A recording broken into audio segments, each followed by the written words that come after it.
Here's the deal with us as a buyer broker and why we're better and different. First of all, our flat fee is $9,750, and it really doesn't matter what the price of the house is. So we don't have multiple tiers of representation.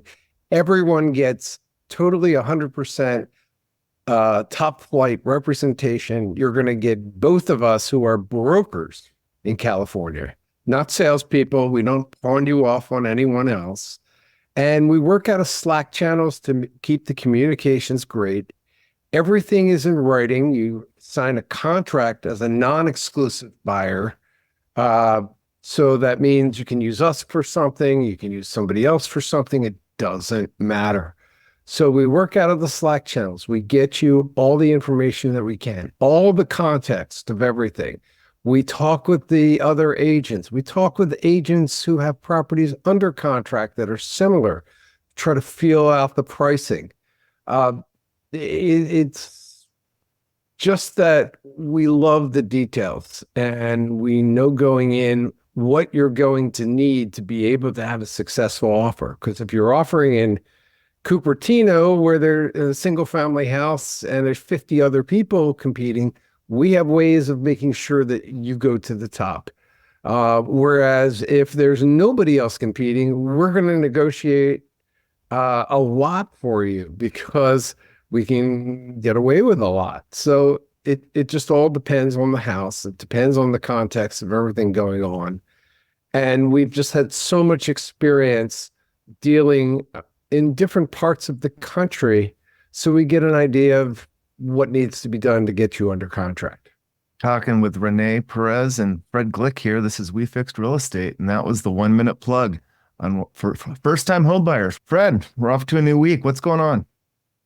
Oh, I don't know. I got to check the podcast channel we have on Slack to remember what I put in there, because I'm sure there's a bunch of stuff that I throw in there, of course. As Fred looks at what you put in there, I think a reminder, I think for it's not even just home buying or home selling, is everything you put on social media, everything that you post can and will come back to you later on. So for starters, let me just media. So you're selling a house. Well, guess what? Your name is on the cover sheet of an offer. If they do research on your home, what happens? They're going to find out how long you've lived there. And when a buyer looks at a home, they want to find out, why are you selling, right? Because we always talk about the California tax and, you pay more because you get more, right? In terms of lifestyle, right? Now, if you put on a post saying, I hate the neighborhood because it's unsafe and et cetera, well, guess what? Just as a reminder that all that will be used against you later on, right? Yes, you want to be transparent because at the end of the day, when you sell a home, you have to disclose anything that's bad or anything that you didn't like about the home per se. You want to over disclose, but it's nuanced to if you have done multiple complaints about a situation or you've had any issues, right, of concern.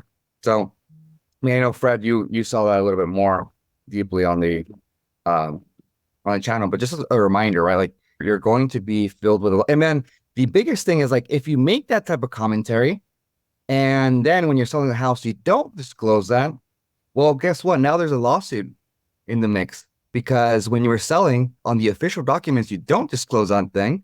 But then if you go back a couple years back, you can read up on articles and newsletters on which you did comment about things you didn't like about the house, which you probably should have disclosed. Oh, on social. So your recorded history is there. Yeah, I mean, it's not necessarily there, right? But it's an item that if you wrote a letter to, I don't know, city council, or if you posted on Facebook, on a Facebook group complaining about what you don't like about your house.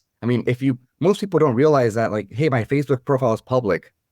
And then later on find out that, oh, if people search me up, they can find articles about me. Even with AI, if I take a picture of you and I go on the search bar and I add an image, I can probably find you. And it's the same thing with the house. Like, I don't even need to know the address anymore. I take a picture of the house. And then I put it on that search bar, and it's going to give me similar images of a house. If it's been posted somewhere, it's likely going to be found. And that's actually how I've also found out about rental scams, which has been one of the biggest struggles, I think, for people looking at homes, where you go on Craigslist, you go on Facebook Marketplace, and you see an amazing deal of a home being rented for like $500 a month. And what I say, it's like, yeah, if it's too good to be true, it's probably not true. But if you take that picture and you search up the home, odds are that it's from a place that's somewhere entirely elsewhere. Like it might be in Canada, and even though it's been advertised as an apartment in San Francisco or something like that. Or it could be the same place and it's just listed by, say, a management company or the owner directly on Zillow or somewhere. Exactly. And then somebody just takes that off of Zillow and puts it on Craigslist because it's not on Craigslist. And then they try to do the whole rental scam. deposit the money, and then you can see the unit. It's like, no, I want to see the unit first, and then I can pay you a deposit. Yeah. And It happens all the time. and they get somebody to say that they're a prospective tenant and they want to see the property. That's how they get access to it. And then they invite you to see it. And then you think it's real. So you give them the money. It's horrible. But And then they run. Exactly. But to get back to, there's a lot to unpack with what Renee said about the social media. So you're talking like, let's use our favorite example of paranormal activity. And you didn't declare on the declarations that the house is haunted, but someone goes into your Facebook stream and all they see is you complaining about how eerie your house is. I would love an attorney to get a hold of that. Yeah. I mean, but yeah, you get an attorney. I mean, but it is a material disclosure, right? Because you yourself think that there's something wrong with the property. So you should disclose it. It's something that if you got a great lawyer, I think there's a case there. I mean, obviously I'm not an attorney, but the idea is when something goes wrong, if everything is well with the house, you know what? If you didn't disclose something, it's fine, it's whatever. But as soon as something wrong happens, like, hey, my pipe burst, now I want 20K in credit, and it was from a transaction from 6 months, then you go look back and say like, hey, what did I miss? What else didn't they disclose? And now you go back and then you check, oh, wait, they also thought that this house was haunted. Well, I don't want to live here. What if someone died? Yeah. And that can snowball into something worse. So pretty much just remember your history's out there and make note of it when it's time to give your declarations. Yep. Yeah. And it doesn't matter how small it is. I mean, again, I think people should practice this idea that like your data is being sold everywhere. Right. I mean, that's one of the issue. I mean, last week with like Apple's new presentation, right? Like, oh, like maybe OpenAI and Apple are going to be sharing data. Well, what does that mean? That means that OpenAI has all your information, right? Has access to all your information. I mean, we plug in our phones to our computer, we're sharing all the data there, right? So what is the last thing? He's going to ban Apple devices in his. Yeah, exactly. Yeah. And I mean, whether that will happen or not, I mean, that's just, I mean, he wants to be a topic and it generates clicks, right? Yeah, for sure. But it does come from a point of truth, right? I mean, that's what Reddit, right? Like with Reddit, we post things. I mean, that's how we started this conversation. We ask questions and we expect answers. And then guess what? You know, Google and Reddit have a deal where they're sharing data. So love data, everything you're sharing. Well, there's that's the original thing with Sam Altman and Reddit. There's a lot of theories that he used Reddit in all those conversations to backtrain ChatGPT. I'm sure they did. I mean, a little bit of everything. I mean, problems you can't really prove it, right? It's the same thing with Scarlett Johansson, right? Like you're even using people's voices. And it's like, oh, it kind of sounds like her, but oh, it's not her. It was like, yeah, odds are that they were her, and that's why there's going to be a lot of lawsuits. But the lawsuit is one thing. The other thing is like the time, and I mean, even if you posted something and later you find out about the disclosure, it didn't mean anything, you're still wasting that time, right? Because you still go through the process of mediation, arbitration, I mean, even litigation, right? So even if you win the case, all that time and effort, and especially in real estate, issues in real estate take a long time. It is not an efficient market. Like if you complain about a realtor, you submit especially in California, you submit somewhere online and you have to wait 6, 7 months. I mean, I reported a scam website maybe back in December, and I think I just got the email maybe last Monday, but like, hey, we're looking into the report you made about the scam rental. It's like, really? Like, it takes that much? Like, by that, in 6 months, 10 people were scammed already. That's And crazy. this is just a cutthroat, like complaints, right? Like, what is it like when you complain about unethics but a lack of disclosure? I mean, it could take years. By that point, it's like, well, I mean, if it takes years, like, well, at this point, I'm already selling my house again, right? I'm waiting, so it doesn't even make sense anymore. So it may be inefficient, but as Fred put something through my Slack message for this podcast, we're talking about climate change and some of the wealthiest properties in a very short period of time. The case example was that Nantucket home that sold for $2 million earlier this year, just sold for $600,000. Fred, do you want to add some context to that? Climate change, baby. Don't buy anything. As I have a picture behind me of what the water and the beach, and 10 years from now, that beach is going to be gone. That's what it is. So, instead of buying that house that's on the water, right on the strand or wherever, and looking at the water, go up into a hill and look out at the water, because it could take 100 years for that water to eventually get there. Yeah, we're seeing climate change affect property value. Florida, I mean, come on. Southern Florida, hurricanes, everything. I mean, Palm Beach, beachfront property, even the Bay, it's eventually this just keeps getting worse, and it's just eventually going away. So stay away from beach properties right now, no matter what it is, no matter how much you want. Malibu, that's going to be a nightmare, absolute nightmare in years to come. So that's the lesson from it, unfortunately, because nobody's going to do anything about it. It's not just the rising sea levels. It's California. I grew up in Point Loma, and the hills were always eroding back in the 70s. I mean, there's sandstone cliffs that you just expect to put a house on. It just built to fall. Yeah. I mean, back in the day, it was a mistake that was like easily fixable. Back in the day, if you made the mistake of purchasing a coastal beach property, they're like, okay, you know what? I'm out $100K. But now it's a mistake that can cost you, $4 million easily. I mean, there's quotes. I mean, and I know Fred says like, oh, you can go up to a hill. Like even things on a hill aren't protected, right? Like, if you're close enough, I mean, that creates other risks. And I mean, if you're close to a cliff, well, what happens if it erodes? Well, now the retaining wall can cost up to $1.5 million, which we see quotes. I mean, there was one in San Diego, I think by La Jolla, we had maybe 8-9 months ago, where the quotes that they had were above $1.5 million to have a retaining wall. Yeah, the newest inspection requirement is going to be a geo inspection. That you have a geologist literally come out and tell you what's going to happen on this land. Certain things happen, and that'll be probably part of our contract soon. Well, so that you can put in a geo inspection. The issue with geo inspections are that geologists and geotechs are actually, they're used to looking at larger plots of land. So it's a bigger quote. So, and there's not a lot of people that can do these reports.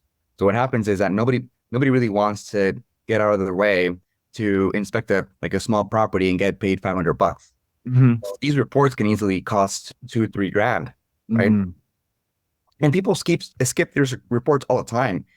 If you see a lot of, if you go on the street and you look at particular parking lots that have water that kind of just create little, areas of water lumped together, or there's cracks, it's because we actually do the geotech analysis to actually put the all the gravel and all the the roads, whatever they do with the roads. I mean, I'm kind of digressing here on the words, but it's because it's just easier. It's like, oh, it's a parking lot, let's just not do this analysis. Let's just not spend the $5 grand on the reports. But it's also hard. It's hard to get those inspectors done. What advice do you have for home buyers? Like, when do you order up a geo inspection? when you're on like a hillside or it's more of a bespoke house? I think if You'll you're, know. I think it's, I mean, it's if you see a crack, right? I mean, that's the Okay. biggest thing, right? Like if you see a lot of settling, that's not normal. And by I say by normal is like, look, if it's a house that's been there for 60 years and the floors are still flat, there's not a degree of, like you put a ball on the floor and it doesn't start rolling, like, you know what? You're probably fine. Good. Yeah. But What if about flood maps and stuff like that? Like I know I had a flood study when I bought my house. Oh yeah, everyone who gets a mortgage, they absolutely do a flood. That's standard. And But that's if you're all not different. getting a mortgage, yeah, you can get your own flood search for like $15. Mm-hmm. It's worth doing. Seller should actually do that, but and I think at this point, the insurance companies are that's what their job is, right? Mhm. The insurance companies, too. their job is to like not pay out the insurance and just outsure. I mean, I feel like that's kind of the way it's going. You want to find out like, hey, how can I tell this home buyer like I don't want to insure this house? Mm-hmm. So it's likely that if they're insuring the house, probably fine. Probably fine.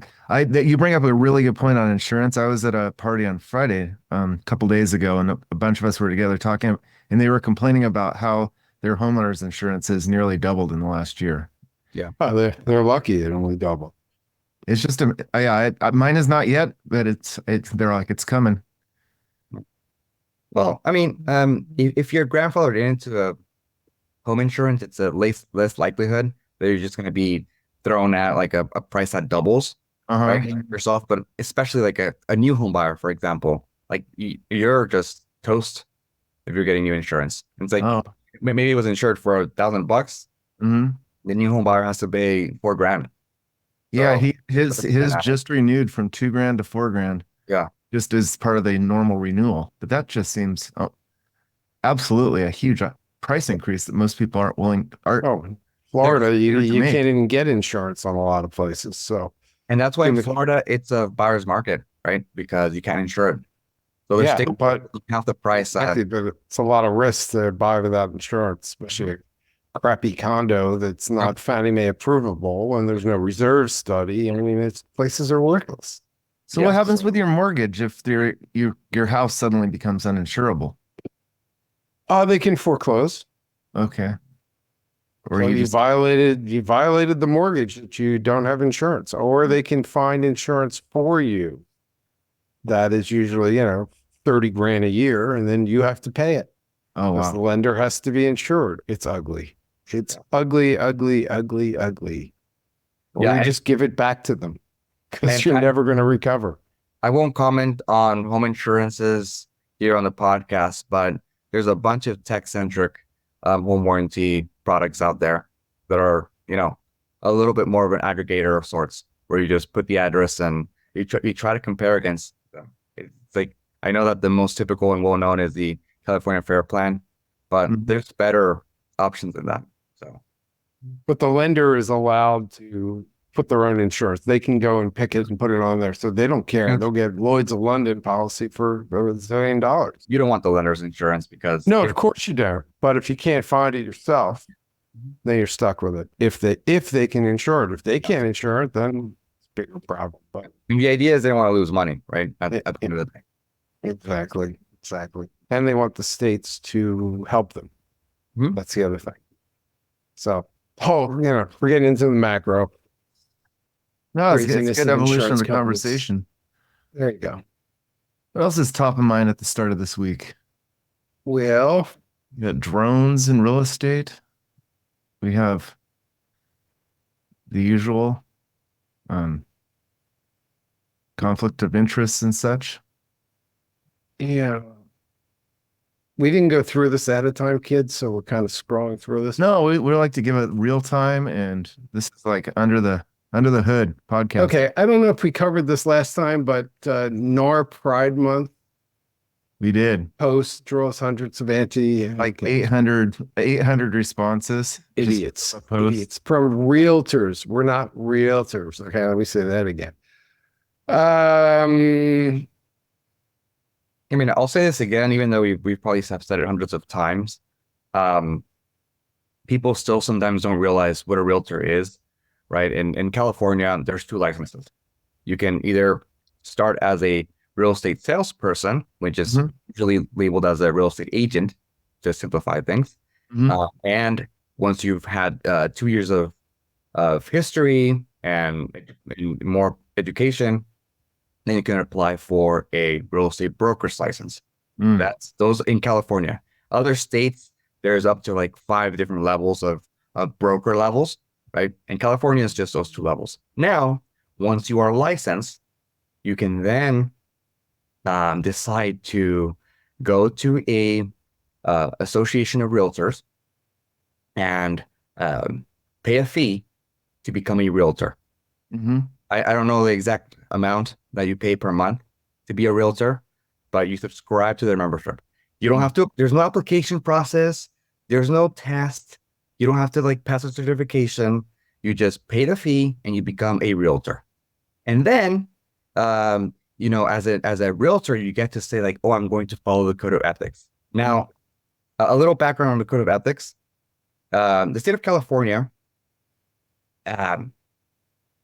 never really got to build their own code of ethics. And since the Association of Realtor had been alive for so long, the state just decided, and there was actually a code of ethics at some point, but it was just not as built as the NAR code of ethics. So California pretty much just said like, hey, we're going to subscribe to the code of ethics that NAR has because they're quite extensive. They make sense. So there's no technical code of ethics for California. The NAR code of ethics is followed. Now, the bottom line is that even though there is a code of ethics, you won't lose your license if you break that code of ethics. What happens is you, if a realtor organization will go on the back end and say like, hey, don't do that. But they don't have any power to take your license away. And it's against their conflict of interest. It's against their interest to say like, hey, because you broke the code of ethics, we're going to take your license away. So odds are they might get fined. You know, everything's in closed doors, but they won't take away the license. The only person that can take away your license is the state of California. And for that to happen, I mean, you have to do other reports. It's completely different. So, and to do business, you don't have to be a realtor. I think nobody should be a realtor at this point. You know, I think you should be ethical in general. I mean, you're in a line of business that you need to be consumer centric. You need to be an advocate for either your buyers or your sellers. But this idea that like, oh, only realtors are ethical. It's like, well, no, that's not necessarily true. And that's why you see, and you see a lot of lawsuits, right? The current lawsuits are a point to prove that being a realtor doesn't mean I'm incredibly ethical. It's just 2 separate things, right? I think the public knows that. Well, no, They don't trust real estate agents. But they're right above car salesmen, used car salesmen, especially. Well, sure. That's a problem that we have because we know, you know, we don't fucking around. Right. So you're trying to talk to, the idea is to explain to people that don't understand, you know, what a realtor, what a broker is, what a real estate agent is, right? You've been in business for 200 years, right? Like, you know what the difference is. 185. Exactly. No. So, but it's like, okay, well, hey, look, I'm a new home buyer. Everyone around me is a realtor. Why should I use you? You're not a realtor. What is that bad? Right. So I just want to be able to explain that, like, hey, no. And like me, I know Fred doesn't go to the parties, but I still go to the realtor sponsored parties. You know, I still go to the happy hours. I'm still on the mailing list. Why? Because we want us to help them find buyers. At the end of the day, it's about like, hey, who can bring buyers? Who can bring sellers? Who knows how to actually do marketing? I always get agents, you know, on my DMs. So they're like, hey, like I have this open house here. What do you think? Oh, can you give us some feedback? Because, you know, we know what we're doing, right? And it's just, I think it's just a different, I mean, in a different world, there would probably be like 10 different organizations and it would just be even more inefficient. I wouldn't want that. But, you know, everybody on their profile has like I'm 1% of, you know, realtors in California. Oh, 1% top 180. Nobody cares. Well, nobody cares, but also it's a made up thing, right? It's just like, it's basically like if you look at people, it's like, well, what does this mean? This means that they are part of the board and they're top 1% of that little small board. So it's a misdirection kind of thing. And that's why we as brokers, me and Fred are like, well, we're not going to be a part of that. You know, we don't need that.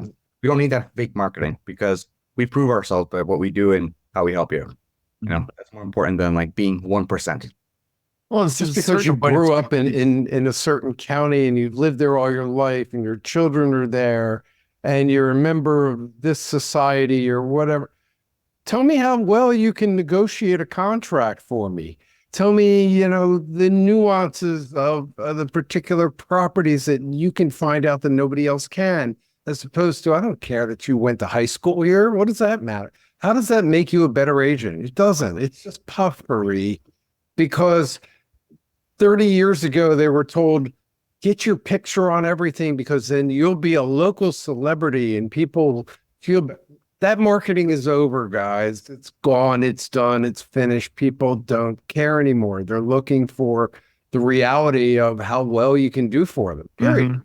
That's it. There was this guy back in 2008. I think he was just starting his real estate practice in Point Loma, but he would stand out on the corner in an Uncle Sam outfit every day with a sign. And now I now see a lot of for sale signs. But yeah, he hammered it when no one was buying houses. But I wouldn't be able to stand out there. But he did make a name for himself, a little more than the bus stop, putting your name on a bus stop. Oh yeah, oh yeah. I'm Susie Smith, and here's my bus stop ad, and I sell blah blah blah. You know, it's like, really? Yeah. Telling you nothing. I do think of it, knowing that someone's in the 1%, at least you know they've sold a home or two or bought a home or two. No, but that's the problem though. The problem is that you can. There's no way to verify. Like selling one home shouldn't make you 1%, right? That's just ridiculous. So it's like you put 1%, but you're not actually 1%. I think that's the bad part of it. Yeah, we can talk about this for days and days. Well, and days. I mean, it's just not even. You know what? It is important. No, because that's the stuff that people actually focus on. You can talk about, you know, actual like real estate minutia, right? But the people don't understand that. People want to know, like, what does this 1% mean, right? What is being tough? They got a trip to Hawaii and they won a sales goal. I mean, in the larger compass type real estate, you get compensated based on your sales. Oh boy, which means they're overcharging you to pay for the trip to Hawaii. So yeah, $97.50 flat fee, people. Hello, that's it. Yeah. And then selling $15,750. Thank you very much. With all the inspections and photography and everything included, including parent contingencies, should they be warranted. There you go. All right, let's move on to the next topic, and that is the VA. Yes. So with the whole crap coming down because of all the lawsuits and the buyer broker contracts and all that kind of stuff, it used to be on the VA that you cannot pay your agent, period. The seller had to pay it, and they paid it from the buyer broker fee that they offered. Well, now if there's no buyer broker fee, the VA has said the buyer, the veteran, is allowed to pay a buyer broker fee. But what we heard was they were going to come out with a fixed fee, but now they come out with a temporary order that says you can pay anything and it's negotiable. It's like, VA, you did good, but you didn't do good, because that really sucks for the veterans. Veterans are going to be paying these extra fees. The agent are going to say, oh, well, it's required and blah, blah, blah, blah, blah. And they'll just fall into it. And it's sad. It's going to cost the veterans more, and you can't bury it into the loan.